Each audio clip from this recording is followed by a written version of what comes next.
Hands where I can see them. Jordan froze, a dozen pairs of eyes boring into him from all sides. His mind raced as he looked around the store. His day had started like any other, but now, in an instant, everything had changed. The police officer's command rang in his ears, loud and clear, and his heart began to pound. Why were they here? And why were they staring directly at him? Jordan found it difficult to comprehend what was taking place. Like he had done 100 times before, he had entered the store to get a tiny present for his mother's birthday. He knew that getting her one of the lavender-scented candles from this business would make her day. However, now that he was in front of the officer, and everyone was observing him, his mind was disorganized and racing with panic and bewilderment. This was not meant to occur, either to him or here. He had been strolling the aisles of the charming little shop only a few minutes before. Shopping there was typically a serene, almost meditative experience because of the soft lighting and soothing background music in this welcoming space, which was stocked with souvenirs and home decor. Jordan enjoyed coming here, particularly when he was looking for something different.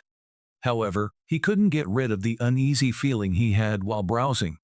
He had seen the tall, elderly store owner, who was always frowning, keeping a tight eye on him. Jordan tried to ignore the man's stare, acting as though it didn't affect him, even though he could feel it following him around the store. He had previously been the target of stares in establishments such as these stores, where it seemed that his mere existence was enough to unnerve people. He had learned to ignore those suspicious glances and concentrate on whatever it was he had come to do. It was more difficult to ignore today, though. Jordan's presence in the store has never pleased Mr. Benson, the proprietor. Since his initial visit, Jordan had observed the man's sidelong looks and stoic frowns, but he had attempted to ignore them. However, any time Jordan walked into the store, there was a pervasive uneasiness that appeared to surface. And that uneasiness had intensified into something heavier and more sinister today. Jordan heard a rustle behind him as he grabbed for a candle on one of the shelves. He looked over his shoulder and saw Mr. Benson, now openly gazing at him. Even though Jordan had done nothing but peruse the shelves like any other client, the man's eyes narrowed as though he had seen Jordan doing something improper. His cheeks flushed at the intense scrutiny, and his fingers faltered in mid-reach as he considered leaving to go somewhere else. However, a part of him resisted being turned off by Mr. Benson's hostile stare. Jordan had the same right to be here as everyone else because he was a paying customer. He picked up the candle he believed his mother would appreciate after steeling himself and turning back to the shelves. However, Mr. Benson's voice broke through the store's soothing background music as he spoke. "Will you cover the cost of that?" The remarks oozed mistrust and were accusing and chilly. Jordan experienced a constriction in his abdomen. In an attempt to read Mr. Benson's face, he looked up and met his attention, but all he saw was animosity. Jordan said, "Yes, of course," after taking a deep, soothing breath. "I'm just choosing what to purchase." Mr. Benson's scowl became deeper as he crossed his arms and stared at Jordan, as though he were daring him to do something foolish. Jordan had never been handled this way before, and his mind was spinning. He had indeed seen individuals attentively observing him, but no one had ever been so outspoken in their accusations. Jordan made an effort to keep his cool and suppress the annoyance that was rising within of him. He didn't want to stir up trouble, particularly in his own community. However, he was about to return his attention to the shelves when he saw Mr. Benson taking out his cell phone. A few seconds later, the store's bell chimed softly as two policemen entered, creating lengthy shadows along the aisles. And here he stood, his heart thumping in his chest, hands up in the center of the store. With shocked and curious expressions on their faces, the shoppers who had been perusing calmly moments earlier were suddenly crowded to one side, whispering to one another. As the police officers drew closer, he could feel their gaze on him and the pressure of their judgment. Jordan's thoughts went blank in that moment.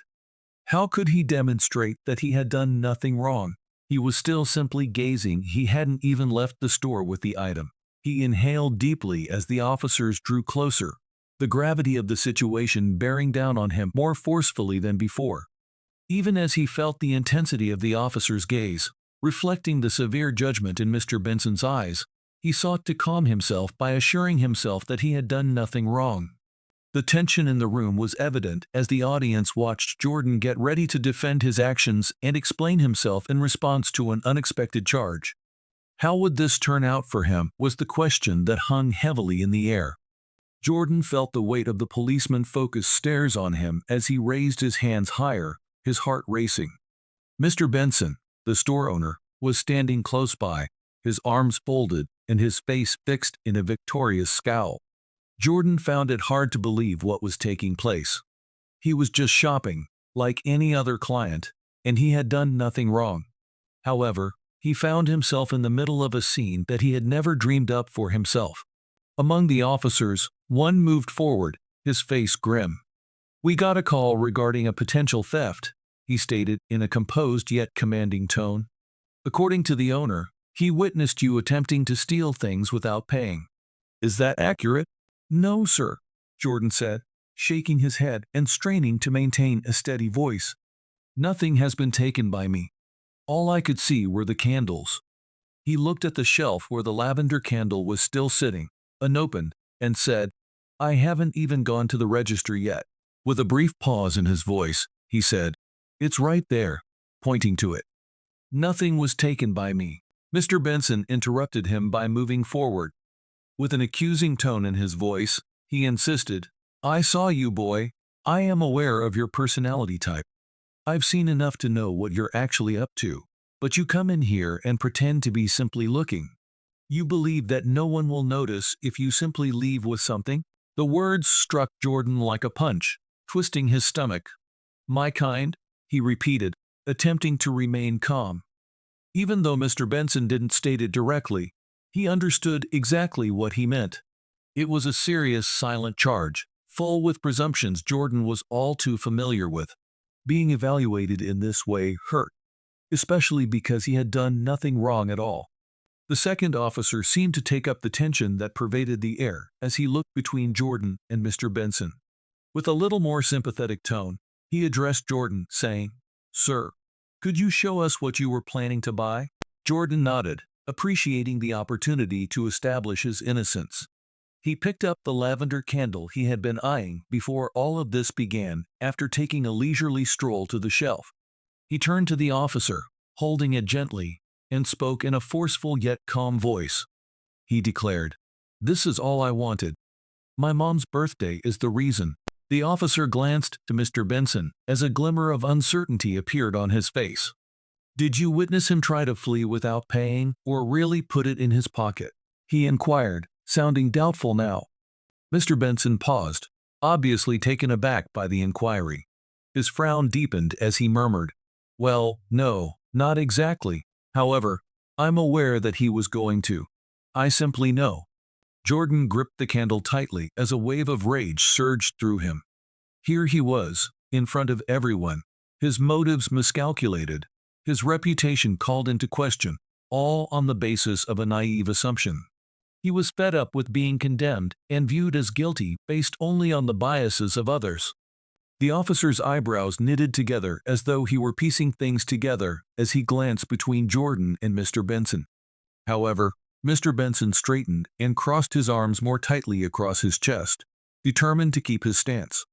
His attitude was defiant, and his eyes narrowed. Mr. Benson said, "Listen," in his sharp, icy tone. "This isn't the first time I've caught troublemakers in here.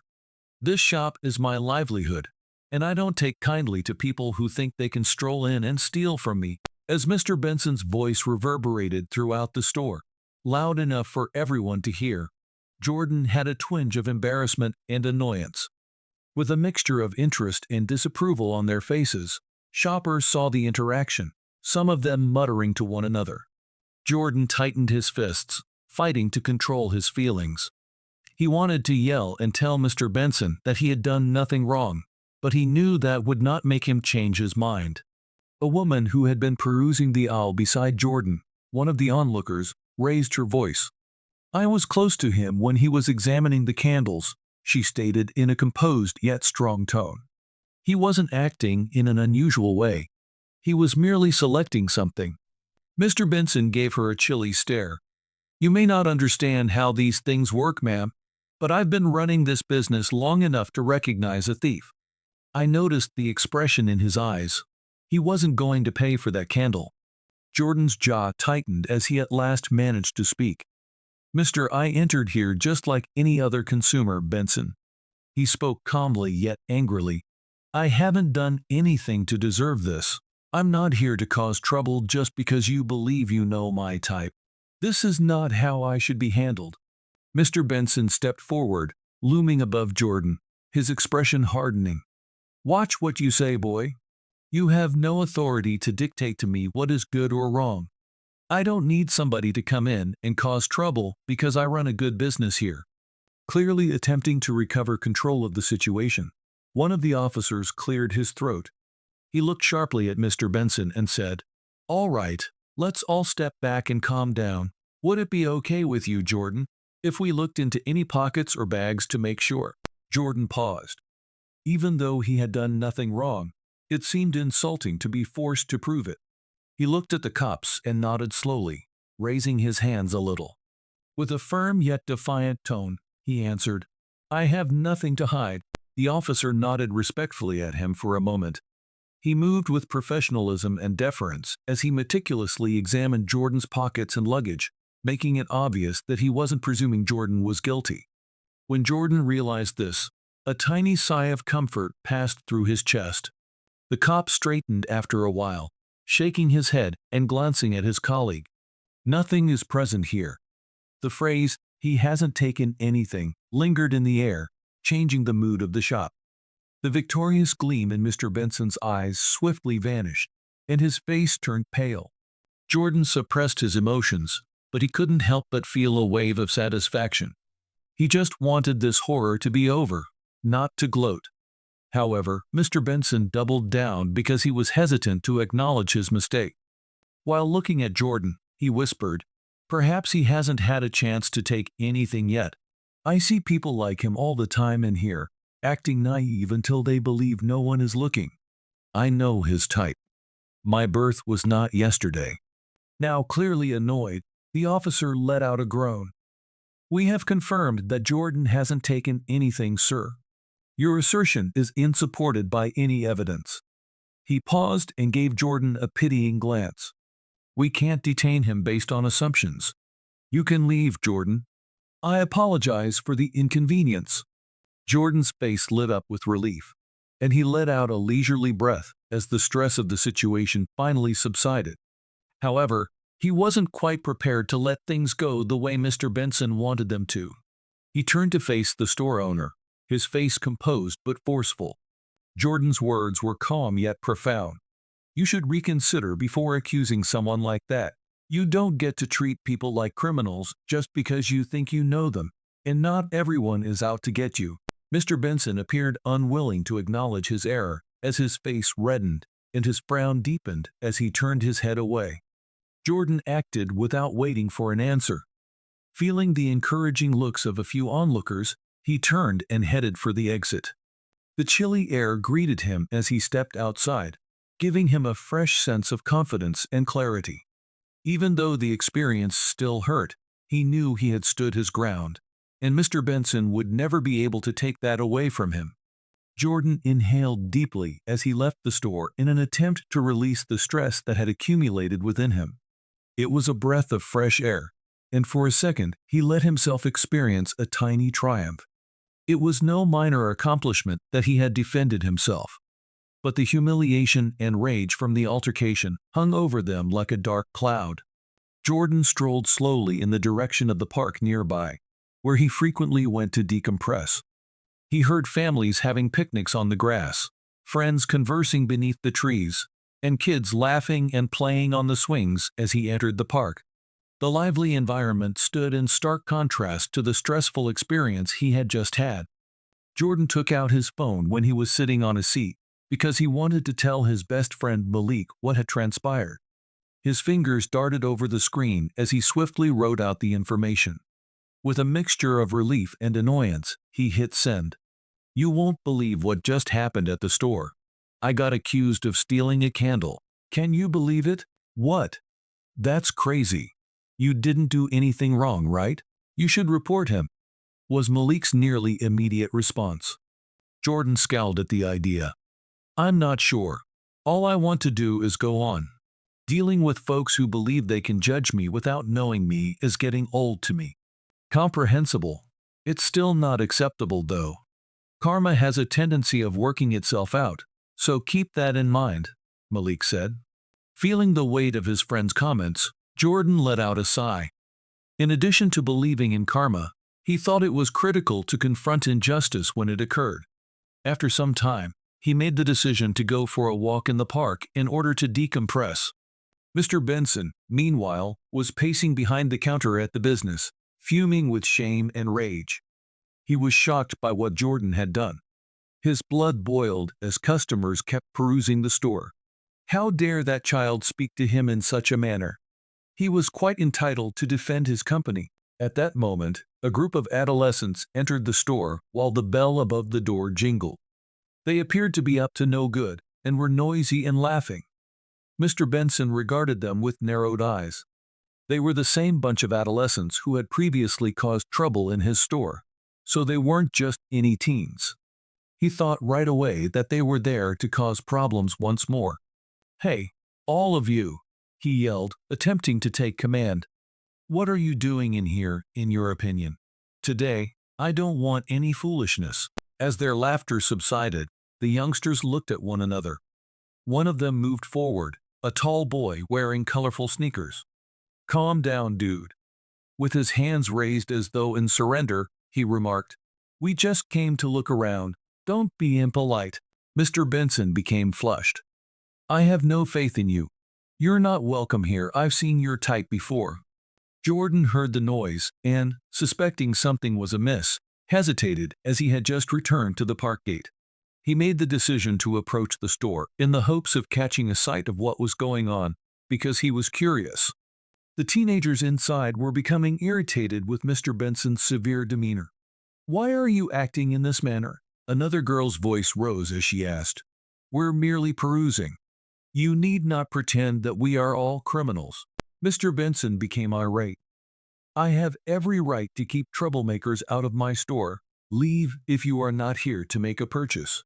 Jordan could see the tension building in the store. Unsure whether to step in or not, he took a step closer. At that moment, one of the youngsters took a bottle of Coke off a nearby shelf, obviously not to steal it, but only to demonstrate that they were having fun. Mr. Benson's eyes grew wide, and he sprang at the child, trying to seize the bottle. Jordan's heart was pounding. He was aware that this would not go well. Determined to defuse the situation, he entered. Hey, hold on a minute, he yelled, grabbing everyone's attention with his hands. This will only make matters worse. Let us all relax. For a brief instant, Jordan could feel the rage in Mr. Benson's gaze as his head swung toward him. You, don't get involved. Nor are you welcome here. Jordan, however, refused to back down. No one is benefiting from this. Let's move on and just let them go. More hassle is unnecessary. The teens looked anxiously at each other, and the tension was palpable. Still furious, Mr. Benson appeared to ponder what Jordan had said for a while. At that moment, things took an unexpected turn. Mr. Benson stumbled over a pool of cola that had fallen onto the floor as he rushed ahead. He lost his footing and fell backward with a bang, his lack of grace laughable. Even the adolescents couldn't contain their laughter as the store exploded in gasps. Surprised by the abrupt change of circumstances, Jordan stood motionless for a time before realizing that this was the moment of karma he had been waiting for. Stunned and ashamed, Mr. Benson's face was etched with embarrassment as he glanced about at the laughing patrons. Jordan experienced a brief moment of satisfaction. This could have been the universe's way of demonstrating that unfair deeds will eventually be punished. Embarrassment and disbelief swept over Mr. Benson as he lay splayed on the floor. The youngster's laughter reverberated throughout the store, but what really got to him was the other customers' quiet. They had seen his harsh treatment of the teenagers and his unfair treatment of Jordan, and they no longer supported him. There was now a noticeable feeling of dislike toward him in the store, which he thought he had complete control over. Jordan had a feeling of relief, but he also realized how crucial the situation was. This was about speaking out against injustice, not only for Mr. Benson, but also for others. And it wasn't only about his downfall. He approached Mr. Benson, who was still on the ground with a crimson face from humiliation, and extended his hand. Jordan's tone remained hard but steady as he replied, "Perhaps you should reconsider before accusing someone without proof." Mr. Benson paused as the situation's truth clashed with his pride.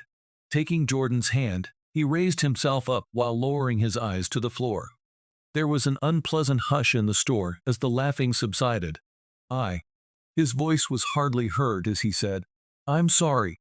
I shouldn't have made that judgment about you." Jordan acknowledged the significance of the apology, but did not want to absolve Mr. Benson too quickly. "It's more than just me." His tone softened significantly as he responded, "You must keep in mind that everyone deserves respect, regardless of who they are. You must use caution when making accusations because they can cause harm to others." The youngsters nodded in agreement, still hanging around the door. "Yes, we simply wanted to take a look around." One of them continued, defiantly crossing her arms. "We weren't causing any trouble. You can't make snap judgments about people based only on their appearance." Mr. Benson realized he had lost the trust of his customers that day as he glanced around his store and at their faces. It was about how his actions had an impact on everyone around him, not simply about the fall. With a note of remorse in his voice, he said, "I see that now. I must perform better. I'll put things right." Jordan grinned as a wave of relief passed over him. He turned to exit the business after responding, "It's a start." He felt lighter and more powerful as he stepped outside and felt the sun's warmth on his face. He inhaled deeply of the fresh air. As he made his way back to the park, he couldn't help but reflect on how one small act of bravery had inspired a transformation in another person. It made him realize how strong karma was and how it had a way of bringing things into balance, even in unexpected ways. He thought back on the lesson he had learnt that day. It was crucial to speak up for others, but it was much more important to stand up for yourself. Upon arriving at the park, he discovered Malik sitting on a seat, looking anxious. "Hey, dude, what took place inside?" "I looked out the window and saw it all," Malik cried out. Jordan described the encounter, including not just what happened, but also his feelings at the time. Malik nodded sympathetically as he listened carefully. "You made the correct decision," he remarked. "To stand up like that, especially when it's not just for yourself, requires a lot of courage." Jordan experienced a revitalized sense of purpose as they strolled across the park together. He came to see that every deed of compassion and every protest against injustice made the world a better place. Jordan stated, "I think it's important for us to keep speaking up. How will things ever change if we don't?" "You're right," Malik said with a smile. "It is worthwhile to struggle for justice." Additionally, karma occasionally just facilitates progress. Knowing that they had the ability to change their neighborhood, they walked side by side and carried on their discourse, prepared to face any obstacles that might arise. They were reminded that sometimes the universe has a way of bringing justice when it is most needed, and that the day had transformed from a traumatic event into an uplifting reminder that compassion and bravery might inspire change.